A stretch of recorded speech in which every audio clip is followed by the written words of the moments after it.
Good evening students. आप लोगों को हमने 12th का पहला लेक्चर दिया, हम आपको उसमें समझ में आया होगा अच्छे से। उसमें हम पहले लेक्चर में हमने चार्ज और चार्ज के बेसिक प्रॉपर्टीज के बारे में पढ़ रहे थे। ठीक, तो चार्ज के बेसिक प्रॉपर्टीज में हम दो बेसिक प्रॉपर्टीज पढ़ लिए थे, कंजर्वेशन और क्वांटाइजेशन। ठीक, आज पढ़ना है हमें एडिटिविटी ऑफ चार्ज। ये बहुत आसान है।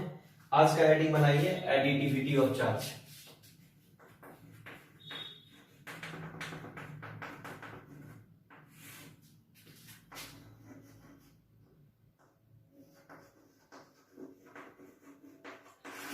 कोई पूछेगा एडिटिविटी ऑफ चार्ज क्या होता है, तो आप सिंपली जवाब दीजिएगा कि आपको पढ़ाया गया है कि चार्ज मेनली दो तरीके का होता है, एक पॉजिटिव चार्ज होता है और एक निगेटिव चार्ज होता है। तो चार्ज मेनली दो तरीके का होता है। तो आपसे कोई पूछे कि एडिटिविटी ऑफ चार्ज क्या होता है, तो आप बोलिएगा कि एक सिस्टम के अंदर में, आप बोलिएगा एक सिस्टम के अंदर में जितना सारा चार्ज है, जैसे मान लो यहाँ लिखा हुआ है -2 coulomb +5 coulomb -7 coulomb +3 coulomb +4 coulomb या मान लो +8 कूलम, कुछ भी लिखो। तो एक सिस्टम के अंदर में जितना सारा चार्ज है, उन सारे चार्ज को अगर हम एक जगह ऐड कर देते हैं, एक जगह जोड़ देते हैं, इसी को बच्चा हम बोलते हैं एडिटिविटी ऑफ चार्ज। क्या बोलते हैं इसको? Additivity of charge. मतलब जैसे मान लो कि यहाँ पर क्या हो, सबको जोड़ दो तो -2 coulomb +5 coulomb -7 coulomb +3 coulomb +8 coulomb. तो प्लस वाले को एक साथ ऐड कर लोगे तो क्या हो जाएगा 11 5 16 में सुनो, यानी कि 7 कूलम +7 कूलम बच जाएगा 8 3 11 16। हाँ, तो +7 कूलम बच जाएगा। तो इस सिस्टम का एडिटिविटी ऑफ चार्ज क्या होगा? +7 कूलम। यानी आपसे कोई पूछेगा कि एडिटिविटी ऑफ चार्ज क्या होता है, तो आप पॉइंट बना के लिख लेना कि all the charges present in A system may be added up. All the charges present in a system may be added up. मतलब एक सिस्टम में जितना सारा चार्ज मौजूद है, सबको अगर हम एक जगह ऐड कर लेते हैं, इसी प्रोसेस को बोलते हैं एडिटिविटी ऑफ चार्ज। क्या बोलते हैं इसको? Additivity of charge. कोई डाउट? चलिए इसको नोट कर लीजिए, इसको नोट कर लीजिए, स्क्रीन को पॉज करिए, नोट कर लीजिए। अब इसके बाद हम बात करेंगे एडिटिविटी ऑफ चार्ज के बाद हम बात करेंगे नेचर ऑफ चार्ज। ये सब छोटा छोटा टॉपिक है, 9th में आप पढ़े हैं। Nature of charge. तो आपसे कोई पूछेगा कि नेचर ऑफ चार्ज क्या होता है, तो पहले तो भाई बचपन वाला बात कि सेम चार्ज में रिपल्सन होता है, +q -q।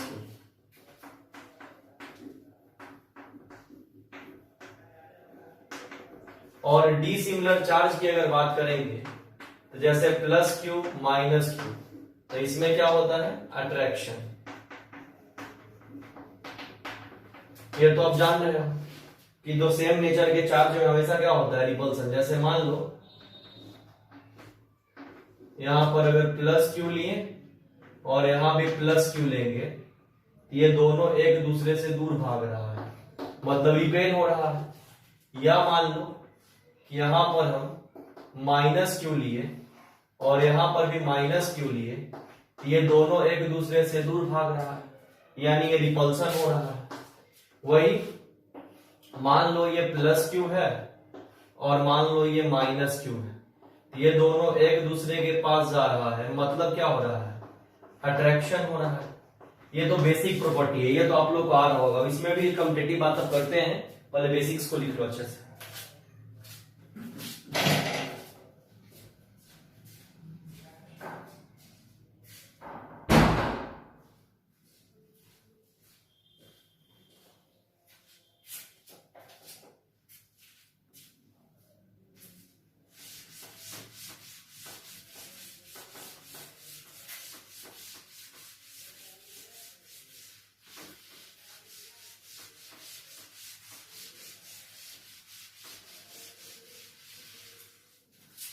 अब हम क्या बात कर रहे हैं सुनना। जैसे मान लो कि ये तो हमने पढ़ा था बचपन से, अभी तक एकदम सही पढ़ा है कि दो सेम नेचर के चार्ज में हमेशा क्या होता है? रिपल्सन।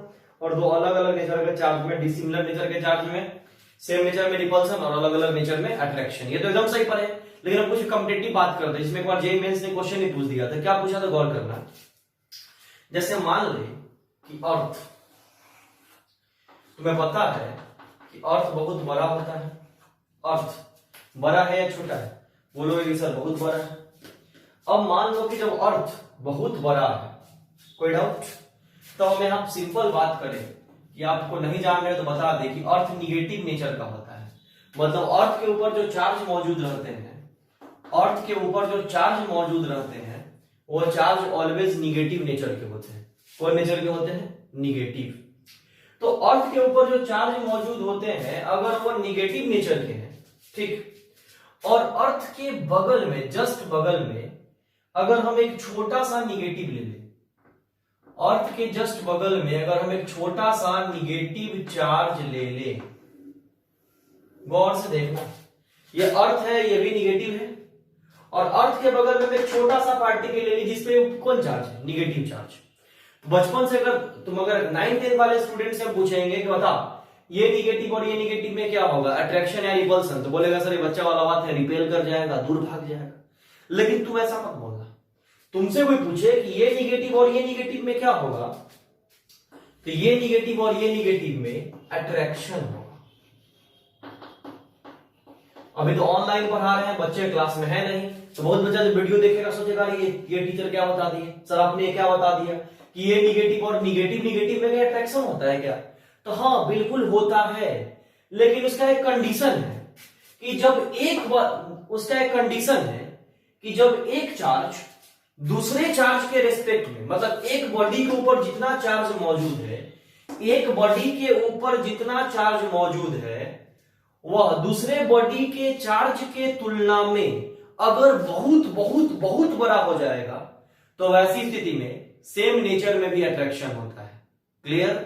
मतलब कि अर्थ इस पार्टिकल के तुलना में बहुत बड़ा है, इसलिए सेम नेचर में भी क्या होगा? अट्रैक्शन। क्लियर? मतलब ये अर्थ जो है, अर्थ क्या है? अर्थ जो है, मान लो ये अर्थ है, तो इस पार्टिकल के तुलना में बहुत बहुत बहुत बड़ा है, इस पार्टिकल से बहुत बहुत बहुत बड़ा है। तो याद रखिएगा कि जब एक बहुत बहुत छोटा हो और दूसरा बहुत बहुत बड़ा हो तो वहां सेम नेचर के बीच में भी अट्रैक्शन होता है। क्लियर? यही जेईई मेंस में क्वेश्चन था कुछ साल पहले, अब चेक कर लेना, कोई दिक्कत? तो मेरे समझ से कॉन्सेप्ट आ गया। कॉन्सेप्ट बचपन वाला ही पर लगाना है कि सेम नेचर में रिपल्सन, अलग अलग नेचर में अट्रैक्शन। लेकिन अगर जब एक बहुत बहुत बहुत बड़ा होगा और दूसरा बहुत बहुत बहुत छोटा होगा तो वहां सेम नेचर में भी अट्रैक्शन होगा। क्लियर है? हम उम्मीद कर रहे होंगे कि आपको समझ में आ गया। ठीक, अब बकवास बेसिक बात बहुत बढ़ा दिए, अब हम टॉपिक पे आएंगे, ठीक, जहां से आपको लेवल मिलेगा। हाँ, एक इंपॉर्टेंट बात, जो बच्चे अभी तक डीपीपी आकर के ऑफिस से नहीं ले गए हैं, जो बच्चे अभी तक ऑफिस से आकर के डीपीपी नहीं ले गए हैं, तो 50 बार ऑफिस से हम कॉल नहीं करवाने वाले हैं। ठीक, आपको अगर पढ़ाई करना है, आपको अगर पढ़ाई का इंपॉर्टेंस है, तो आप अभी तक आकर के पेरेंट्स से ऐसा कुछ नहीं, बगल में था डीपीपी आके ले जाते। जो बच्चे गांव वगैरह में फंसे हैं उनको हम पीडीएफ बना करके सेंड कर देंगे, लेकिन जो लोग अगल बगल में है और वो अभी तक डीपीपी लेने नहीं आए हैं उनको हम कोई डीपीपी सेंड नहीं करेंगे। और आज के लेक्चर के बाद एक लेक्चर और देंगे, उसका पहला डीपीपी होमवर्क जाएगा जिसमें 30 या 40 क्वेश्चन होंगे। फिर हम जो नहीं लिया हम रुकेंगे नहीं, हम 2 बच्चा 4 बच्चा जितना बच्चा बनाएगा, प्रॉब्लम्स पूछेगा, हम डिस्कस करके आगे बढ़ते जाएंगे। ठीक है, थैंक यू। अब हम पढ़ाना स्टार्ट करते हैं मेन टॉपिक।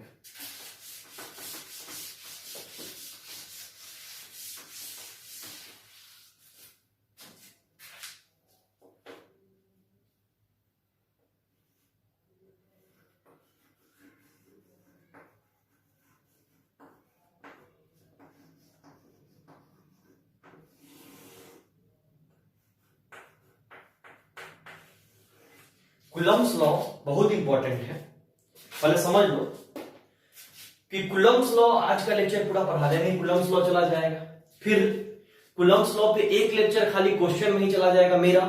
फिर कूलम्ब्स लॉ पे आपको डीपीपी जो बनाएगा उसमें 30 से 40 क्वेश्चन होंगे, उसका 1 या 2 लेक्चर डिस्कशन में चला जाएगा, तो अब टॉपिक आगे बढ़ेगा। बहुत इंपॉर्टेंट टॉपिक है, बहुत इंपॉर्टेंट टॉपिक है, इसको अच्छे से पढ़ना होगा। इसमें हम इस टॉपिक को पढ़ा करके हम लगभग मैकेनिक्स को ला सकते हैं क्वेश्चंस को कराने के लिए। ठीक है, बहुत इंपॉर्टेंट है, बहुत बोर्ड के पॉइंट ऑफ व्यू से भी और आईआईटी और नीट के भी पॉइंट ऑफ व्यू से अच्छे से पढ़िए, इसको पढ़ाते हैं कूलम्ब्स लॉ। हाँ, उससे पहले कुछ और छोटा छोटा बात बोलते हैं, जैसे किसी किताब में दिया हुआ कंडक्टर क्या है, इंसुलेटर क्या है, सेमीकंडक्टर क्या है, तो 12th वाले बच्चों को तुमको पता है कि कंडक्टर जिसमें चार्ज आसानी से पार कर जाएगा, आसानी से फ्लो कर जाएगा, उसको कंडक्टर बोलते हैं। कंडक्टर उसका इंसुलेटर कोई पूछेगा जिसमें चार्ज का फ्लो नहीं होगा, उसको इंसुलेटर बोलते हैं।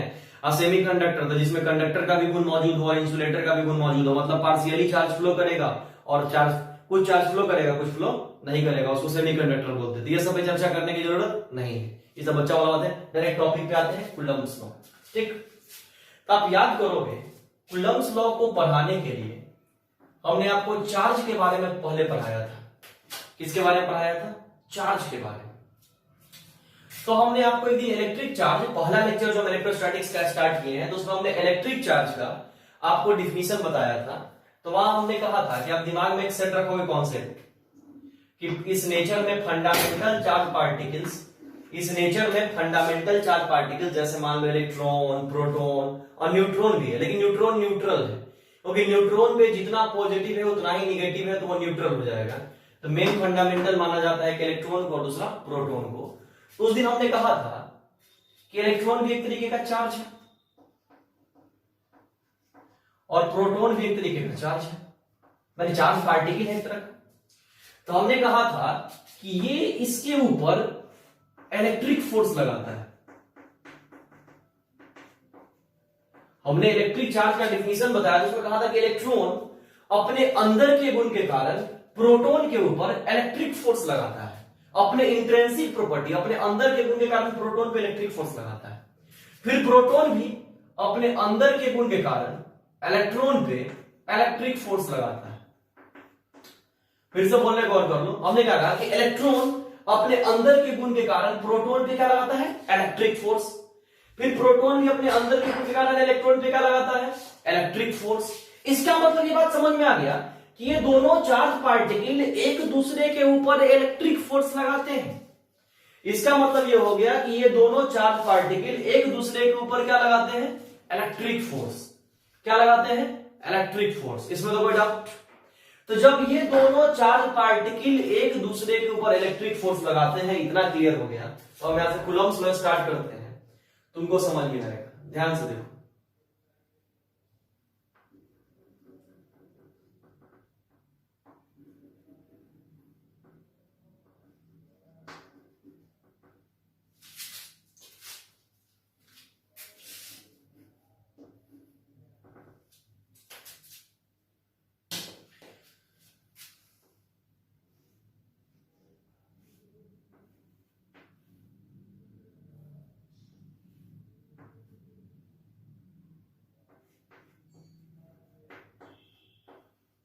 कूलम्ब नाम के एक साइंटिस्ट थे जिन्होंने एक लॉ दिया।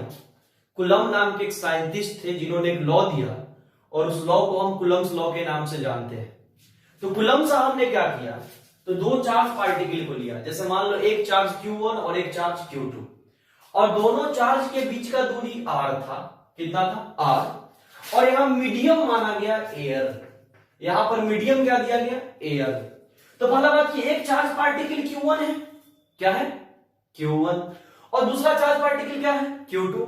तो हम पहले लेक्चर में ही चार्ज के डिफिनीशन से पढ़े हैं कि एक चार्ज पार्टिकल दूसरी चार्ज पार्टिकल के ऊपर इलेक्ट्रिक फोर्स लगाता है, फिर दूसरा वाला चार्ज पार्टिकल पहले वाले चार्ज पार्टिकल के ऊपर इलेक्ट्रिक फोर्स लगाता है। इसमें कोई डाउट नहीं होना चाहिए। तो यहां पर भी तो हम बोल सकते हैं कि ये चार्ज इस चार्ज के ऊपर एक फोर्स लगाता होगा। बोलो, ये चार्ज इस चार्ज के ऊपर एक फोर्स लगाता होगा और ये चार्ज भी इस चार्ज के ऊपर एक फोर्स लगाता होगा। कोई दिक्कत? तो कूलम्ब साहब ने कहा, पहले हम मैग्नीट्यूड में बताएंगे, फिर अच्छे से डायरेक्शन के साथ एक्सप्लेन करेंगे, ठीक? तो ये चार्ज जब इस चार्ज के ऊपर एक फोर्स लगाता होगा, उस फोर्स का डायरेक्शन कुछ ये होगा, और ये चार्ज Q2 वाला जब इसके ऊपर एक फोर्स लगाता होगा तो उस इलेक्ट्रिक फोर्स का डायरेक्शन ये होगा। कोई दिक्कत?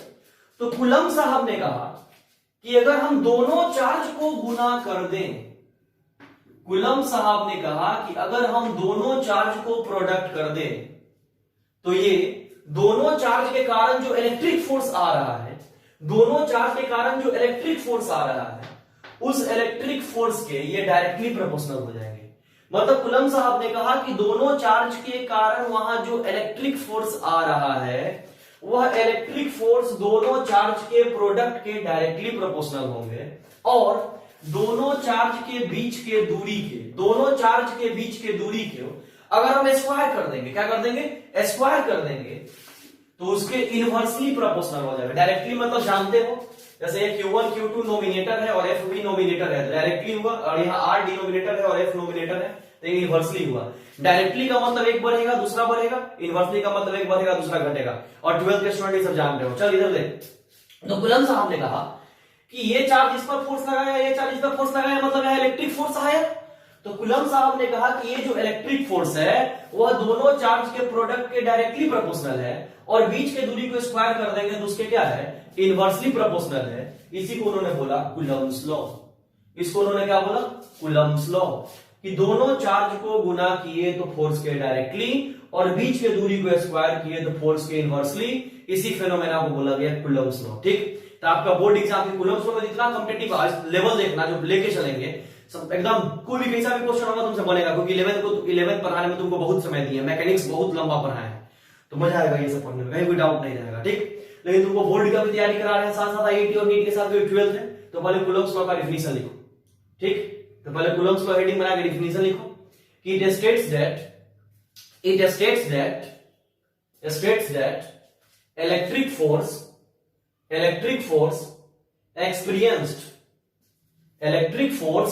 experienced between two charges, electric force experienced between two charges is directly proportional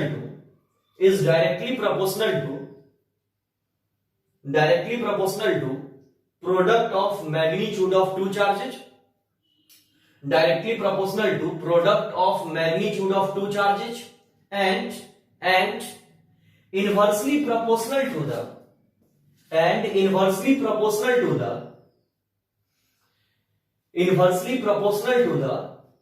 square of the distance between them, inversely proportional to the square of the distance between them is said to be Coulomb's law. Inversely proportional to the square of the distance between them is said to be Coulomb's law. ठीक, अब चलो यहां से देखो, अब क्या कर लेंगे बच्चा, ये दोनों को कंबाइन कर देंगे।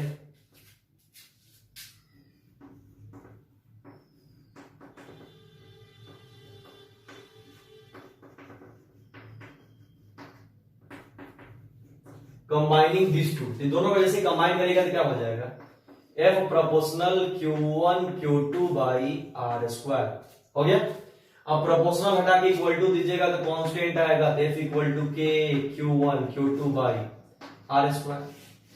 कैसे भाई, नोमिनेटर से गुना हुआ, डिनोमिनेटर से, इतना हो गया।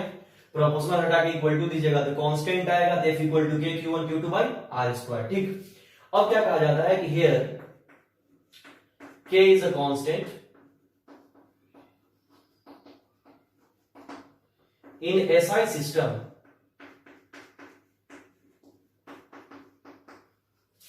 value of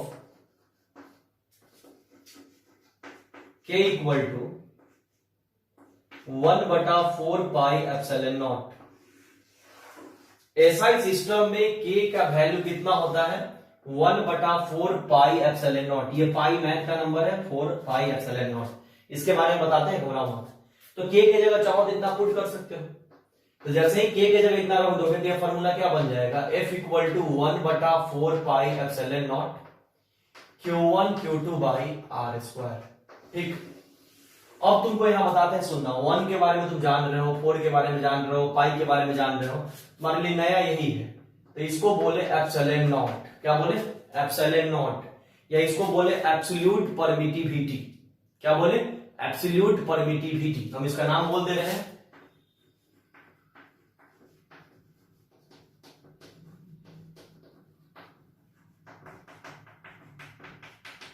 इसको क्या बोलते हैं बच्चा, एब्सोल्यूट परमिटिविटी। ठीक, इसका मैथमेटिकल वैल्यू होता है 8.854 इंटू 10 टू द पावर -12।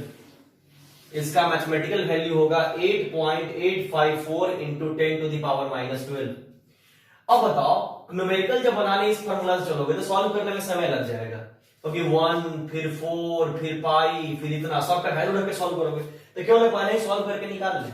कि न्यूमेरिकल बनाने में फॉर्मूला आसान रहेगा। तो इस पूरे को जब तुम सॉल्व करोगे तो क्या करोगे, देखो 1 के जगह पर 1, 4 के जगह पर 4, तुम लोग पढ़े लिखे हो पाई के जगह पर 3.14 होता है और एप्सिलॉन 0 के जगह पर होता है 8.854 इंटू 10 टू द पावर -12। ठीक, तो इस पूरे को जब आप सॉल्व करोगे तो यहां पर ये 1/4 पाई एप्सिलॉन 0 आपको आएगा 9 इंटू 10 टू द पावर 9 के बराबर। किसके बराबर आएगा, 9 इंटू 10 टू द पावर 9। तो यहां इतना रख दोगे तो यही फॉर्मूला क्या हो जाएगा, F equal to 9 into 10 to the power 9 Q1 Q2 by R square. और इस फॉर्मूला पे डायरेक्ट न्यूमेरिकल उड़ा देंगे, जल्दी जल्दी बना देंगे। मतलब देखो ये फॉर्मूला भी वही हुआ, ये फॉर्मूला भी वही हुआ और ये फॉर्मूला भी वही हुआ, बस यहाँ के जगह इतना पुट कर दिए और इसको सॉल्व करके इतना निकाल दिए, और कोई अंतर नहीं। हम उम्मीद कर रहे होंगे कि पहले हमने बेसिक्स मैग्नीट्यूड फॉर्म पढ़ाया, अब इसको डायरेक्शन फॉर्म पे चलेंगे। आपको एकदम क्रिस्टल क्लियर दिख रहा होगा, जैसे लग रहा होगा क्लास में पढ़ रहे हैं। बस यही है कि क्लास में होते तो आप लोग से पीछे से बुलवाते हैं, यहाँ कोई बोलने वाला नहीं है, बस बाकी आप लोग समझ में अच्छे से आ रहा होगा। 12 कम से कम देखिए, मान लीजिए कि 11 के कुछ चैप्टर में वीडियो क्वालिटी वगैरह मेरा सही नहीं रहा होगा, कोचिंग हम लोग ऑनलाइन के लिए अभ्यस्त नहीं थे, ऑफलाइन पढ़ाने का आदत था, तो वो कुछ चैप्टर्स के लिए अगर मान लो उसका डिस्कशन वगैरह अच्छे से नहीं होगा, डरो मत, जिस दिन कोचिंग खुलेगा तगड़ा करवा देंगे। लेकिन 12 को अच्छे से रेडी कर लो, एक आध चैप्टर 2 चैप्टर मान लो ऐसा फील हो तो वैसा तो करवा ही रहे हैं डिस्कशन। 11 का डिस्कशन भी हम कल से स्टार्ट करेंगे, लेकिन अगर कुछ लगे कि ना गड़बड़ी तो टेंशन हो, 2-3 चैप्टर क्या है, 2 दिन 3 दिन कोचिंग खुलेगा, डिस्कशन खत्म। 12th गड़बड़ मत करो कि 12th के लिए अच्छा सा सीट बनाया है उसको कंप्लीट करो और एनसीईआरटी साथ में करवाते चलेंगे।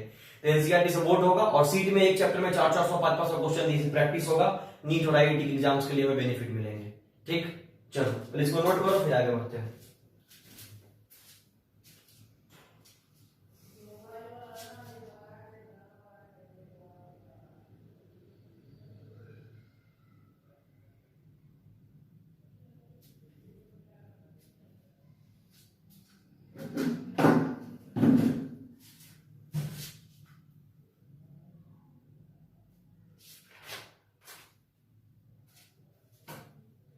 स्क्रीन पॉज करके तुम नोट कर लोगे।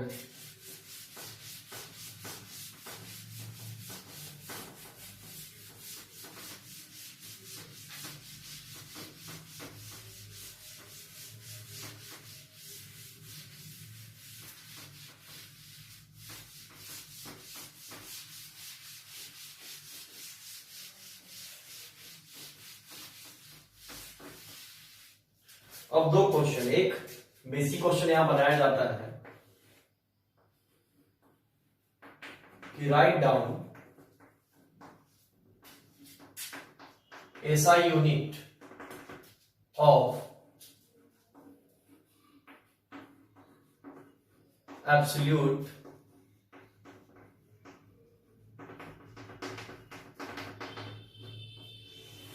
Write down SI unit of absolute permittivity. Absolute permittivity का सिंबल ये होता है, इसका ऐसा यूनिट मान लो पूछे तो कुछ नहीं करेंगे, F equal to 1/4 pi epsilon not Q1 Q2 by R square होता है। अब मान लो मैथ के स्टूडेंट हो तो इसको इधर और फोर्स को नीचे ले आएंगे तो मेरे रिजल्ट पे कोई असर नहीं पड़ेगा, इसको इधर और फोर्स को नीचे ले आए तो कोई दिक्कत नहीं है। ये फॉर्मूला क्या बन जाएगा, 1/4 पाई F इधर आ जाएगा Q1 Q2 by R square. तो क्या हो जाएगा, 1/4 पाई मैथ का नंबर है, तो मैथ के नंबर का ना यूनिट होता है ना डायमेंशन होता है। तो यहाँ 1 लिख दो ऐसे, फोर्स का न्यूटन, Q1 चार्ज है तो कूलम्ब, Q2 भी चार्ज है तो कूलम्ब, और R स्क्वायर दूरी है तो मीटर स्क्वायर। इसको सॉल्व कर लेंगे तो क्या हो जाएगा, ऊपर कूलम्ब कूलम्ब कूलम्ब स्क्वायर, नीचे से न्यूटन ऊपर जाएगा तो न्यूटन इनवर्स, और मीटर ऊपर जाएगा तो मीटर इनवर्स 2। ठीक, यानी एप्सिलॉन नॉट, यानी इसको एब्सोल्यूट परमिटिविटी बोलते हैं। इसका कोई यूनिट पूछेगा तो यूनिट ये बताओगे। ठीक, अब एक बार जेईई मेंस 2013 में, जेईई मेंस आईआईटी का 2013 का था, मेंस आईआईटी वाला, उसके 2013 में एकदम गलती से एक आसान क्वेश्चन पूछ दिया था। वो क्वेश्चन था write down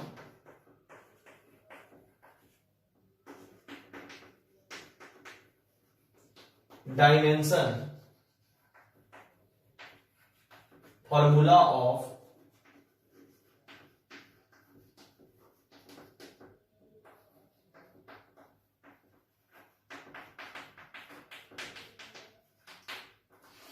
right down dimension formula of absolute permittivity, मतलब एब्सोल्यूट परमिटिविटी का डायमेंशन फॉर्मूला। इसको भी हम निकाल सकते हैं बच्चा, F equal to 1/4 pi epsilon not Q1 Q2 by R square. इसको इधर कर देंगे तो क्या हो जाएगा, वही वाला फॉर्मूला आएगा 1/4 pi F Q1 Q2 by R square. कोई दिक्कत? अब खुद सोच लो, 1/4 पाई मैथ का नंबर है, तो मैथ के नंबर का ना यूनिट होता है ना डायमेंशन होता है, तो ये हट जाएगा, ये क्या होगा, हट जाएगा। F फोर्स है, तो फोर्स का क्या लिखोगे बच्चा, MLT-2।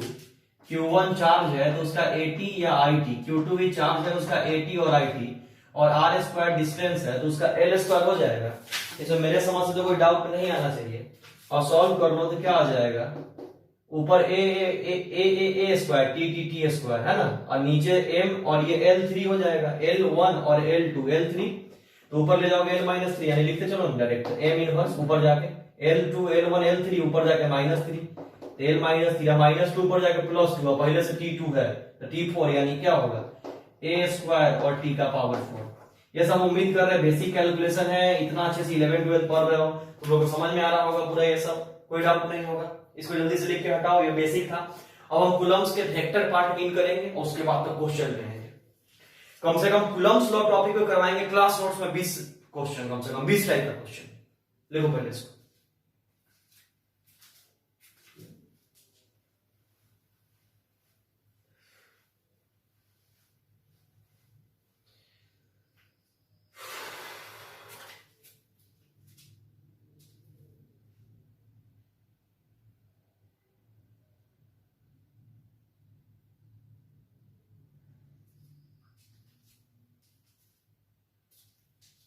जल्दी लिखो।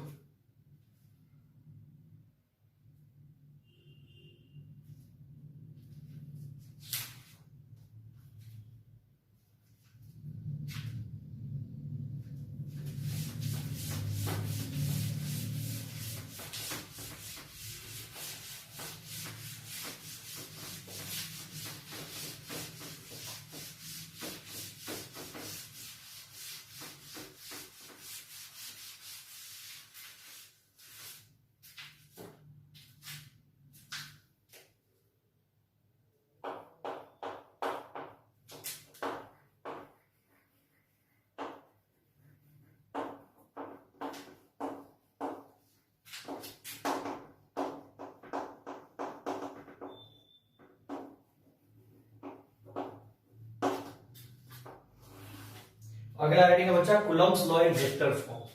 अब कूलम्स लॉ के बारे में पढ़ेंगे, मतलब हमने न्यूमेरिकल वाला कॉन्सेप्ट दे दिया, अब कॉन्सेप्ट थ्योरेटिकल कॉन्सेप्ट पे आते हैं, किसको ये क्यों बोला गया, ये क्यों बोला गया, ये सब बहुत इंपॉर्टेंट बात है, सिखाएंगे, ये सब बहुत जरूरी है, तब क्वेश्चन बनाएंगे।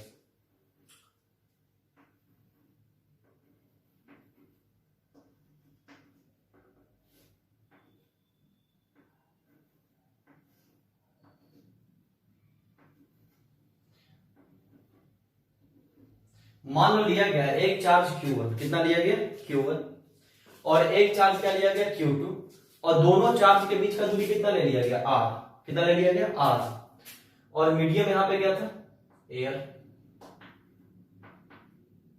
ठीक, तो अब गौर करो, Q1 एक चार्ज पार्टिकल है और Q2 एक चार्ज पार्टिकल है, तो सिखाया है कि ये चार्ज पार्टिकल इधर एक फोर्स लगाएगा और ये इधर लगाएगा। जैसे मान लो Q1 एक फोर्स लगाएगा तो फोर्स का डायरेक्शन इधर होगा, और Q2 एक फोर्स लगाएगा तो उस फोर्स का डायरेक्शन इधर होगा।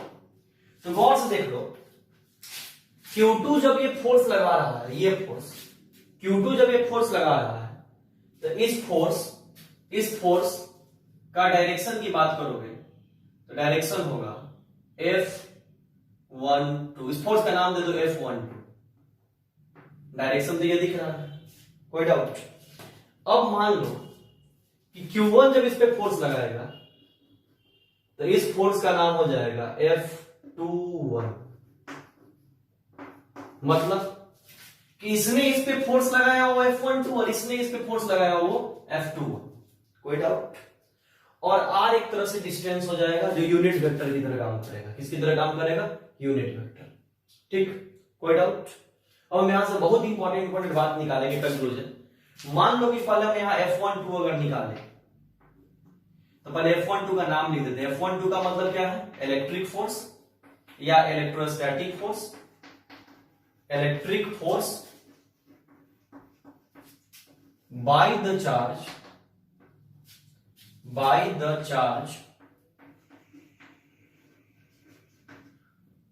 Q2 on the charge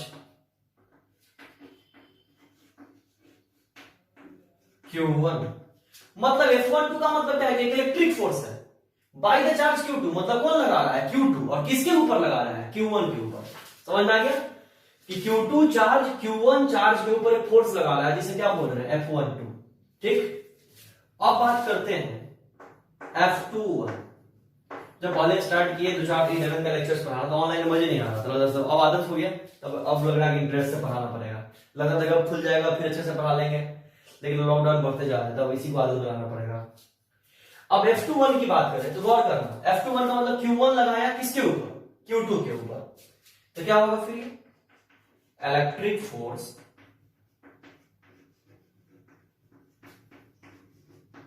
by the charge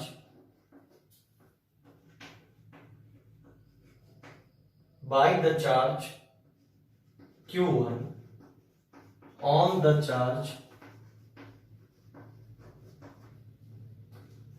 Q2। ठीक, ये समझ में आ गया। अब मान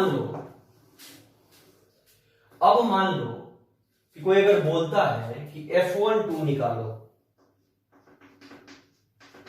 ये तो बड़ा सिंपल है। इधर 1/4πε0 तुरंत पढ़े हो Q1 Q2 by R square, ये तो हो गया। अब आगे देखिए, वेक्टर में लिख रहे हैं तो डायरेक्शन बताना पड़ेगा, यूनिट वेक्टर लगाना पड़ेगा। मेरी बात सुनना, हम दो पॉइंट पे बात करते हैं। एक मान लो पॉइंट ए है और मान लो ये पॉइंट बी है। गौर से देखना, ए और बी के बीच की दूरी को अगर हमने आर मान लिया, क्या मान लिया? आर, तो हम क्या बोल रहे हैं? सुनना कि अगर हम ए से चल के बी पे जाते हैं, हम ए से चल के कहां गए हैं? बी, तो ये पूछेगा आपने कितना दूरी तय करा, तो बोलोगे सर आर दूरी तय करा। वैसे ही मान लो कोई बी से चल के ए पे जाता है, पूछेगा आपने कितना दूरी तय करा, तभी बोलोगे कि आर दूरी तय करा। लेकिन दिक्कत क्या है कि डायरेक्शन पूछ देगा, तो ए से बी जब जा रहे होंगे तो बोलेंगे कि हमने आर दूरी तय किया, डायरेक्शन है मेरा ए टू बी। और बी से ए आएंगे तो हम बोलेंगे कि आर दूरी तय करा, लेकिन डायरेक्शन मेरा क्या है? B to B.